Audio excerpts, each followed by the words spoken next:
Seth, would you like to introduce our next guest? Yes. This lady knows that James was a giant China Beach fan relentlessly. Then I made him a Desperate Housewives fan. We are completely obsessed with her. We're waiting for China Beach 2 or a combination Desperate China. Wow. Please welcome Ms. Dana Delany. Emmy Award winner, Dana Delany. Hey. Hey. I agree with Beth. I believe people are good. I do. Good. I love that. That's, you have to, because, it's like when you play a villain, when you play Sweeney Todd, he's not trying to be a villain. He's trying to get revenge on his wife's murder. A lot of these people are making these horrific choices, thinking they're making a choice for the good. They don't know. That's how I look at it. They have to be educated. Yeah. So much of it is fear and hurt and all that stuff. Just how they were raised. Who knows? Yeah. Where were you raised, by the way? Connecticut. And why are you interested in helping Gina Ortiz Jones win Texas? It's so far away from Connecticut. Because she's a badass. Oh my God. I mean, I've been in the military on TV, but not in real life. Right. I mean, I've been a lieutenant nurse in the Army and a colonel in the Marines, but she was an intelligence officer in Iraq during Don't Ask, Don't Tell. I mean, come on. Oh my God, you're right. I had to resist talking to her once she started talking about it, because I just wanted, it was going to be, there wouldn't be time for Dana or Beth or Rory or anyone else, because my God, the stories that she must have and the ability to understand why it's so horrific and it can't come back. Yeah. And also she's so right about the healthcare thing. And that's another thing. Texas is very much in trouble with healthcare. So many, the biggest uninsured in the country, I think, are in Texas. And then certainly women's reproductive rights have been decimated in Texas. So that's a big important cause of mine too. But I was thinking about, because James, you and I were talking about this, when she was working in Washington with the Office of Trade, and she was investigating foreign companies that would invest in US companies and whether there was any conflict there.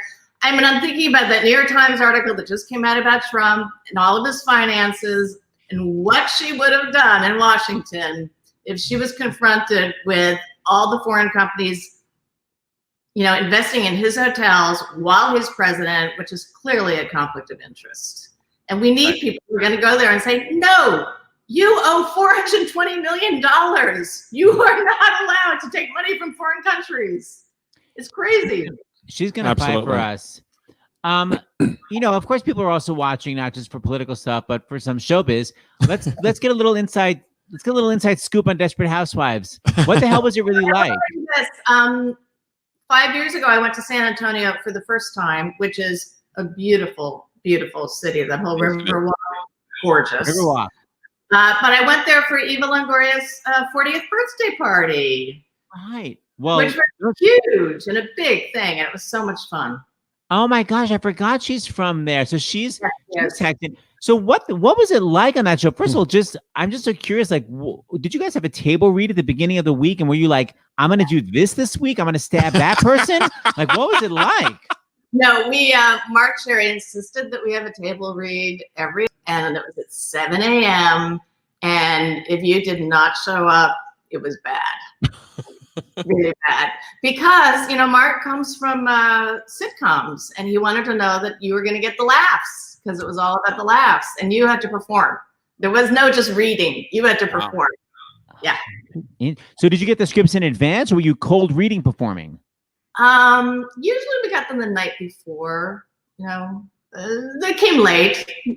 Yeah, they came late.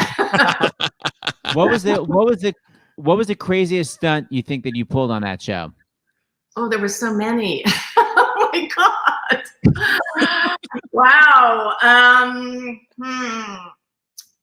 Oh, I really liked going insane. That was fun. That's always fun. Yeah.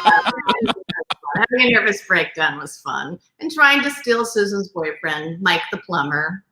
That was fun. But then, by the way, to wrap it back to Gina Ortiz Jones, your character becomes a lesbian. So what goes around comes around.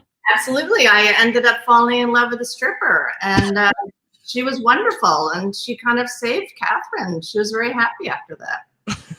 Yeah. You never know, especially, middle-aged women. You never know. On that note, Dana.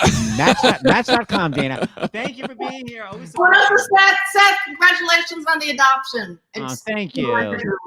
That's wonderful news. Thanks, Dana. All right. See you the next fundraiser. Jones.